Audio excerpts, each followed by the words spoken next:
Good afternoon. So we have with us Dr. Padmaja Lokireddy, who is a renowned hemato-oncologist from Apollo, Hyderabad. So good afternoon, ma'am, and thank you so much for joining us. So how has your experience been with CAR T cell? So, CAR-T we've used in different conditions like lymphoma, BALL, and also multiple myeloma. It is certainly a great armamentarium, is another toolbox in our treatment arena. It is certainly changing the way our treatments are going. At the moment, a lot of patients are getting CAR when they're refractory to usual therapies, when there is no other option. But I'm sure as the time passes, it's going to move on to further lines, early parts, where you don't have that much of toxicity, where you had to go through transplant. So some of the patients who are currently having a transplant will be replaced by CAR-T, be it in a lymphoma or a myeloma. That's what I see the future is going to be. But at the moment, certainly it is giving a good choice for the patients. At some point of time, we were contacting multiple centers overseas to try and send these patients, and it's too expensive. It's not just the CAR, the rest of the supportive care was very expensive. If you look at the perspective of European CAR, which is about 400, 500,000, and if a patient travels across, if they could just afford 500,000 euros, but the rest of the supportive care is going to be another 500 because Definitely. of the, not just the patient family had to go, they're living. So it is just not practical for patients to go through. And some of them may fall apart while going through with a relapse disease. But this is bringing the treatment here is certainly making a huge difference. And the numbers will soon, we would have more experience, hands-on experience in treating these patients and making a right choice where to fit these therapies. So you've not have a patient who is burnt out financially and also in terms of toxicity. I think fine-tuning that will come with a more and more experience of the local product. And our cost of the therapy in a global context is nearly 1/10 of the cost. Right. So that is phenomenal, given that we have got world-class facilities. And as India is a heterogeneous healthcare system, as you know, we've got a public sector, a semi-private, and completely a private corporate sectors, where your level of healthcare is almost equivalent to anything globally available. And certainly there's a lot of focus in a global trend of medical tourism.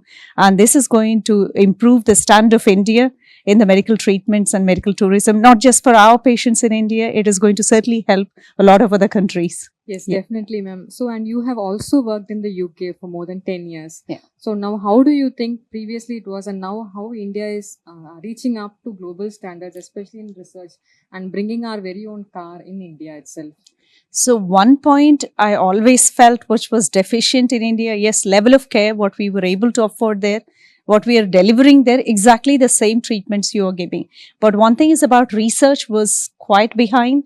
And so if you're sitting in United Kingdom, the same protocol you would use, what you would use in India, but there are a lot of new products which are in the research, and the patients who can't have any other treatment, they have a refractory disease. You had all those options. You tell the patient, I have X, Y, Z of a research molecule, and that has to come to India. And the level of care is the next level of care when you have got therapies at a research level for those difficult patients. It could be a minority to be available. I think that's what India needs. And this is a great time since 2023-24. We are seeing lots of new clinical trials, phase 1, new molecules coming to India. And it is certainly, I'm very optimistic, it's going to change the shape of how India is going to progress in terms of the clinical trials and where we're going to set ourselves globally in terms of a medical care. So, It is and going to also change. this has been an indigenously developed CAR. So what's your view on that now? The cost they were able to bring it down from 2 to 3 crores to 30 lakhs. It was just because it was an indigenous developed CAR. Yeah. So what's your view on that? So certainly it is very affordable. There is no doubt about it.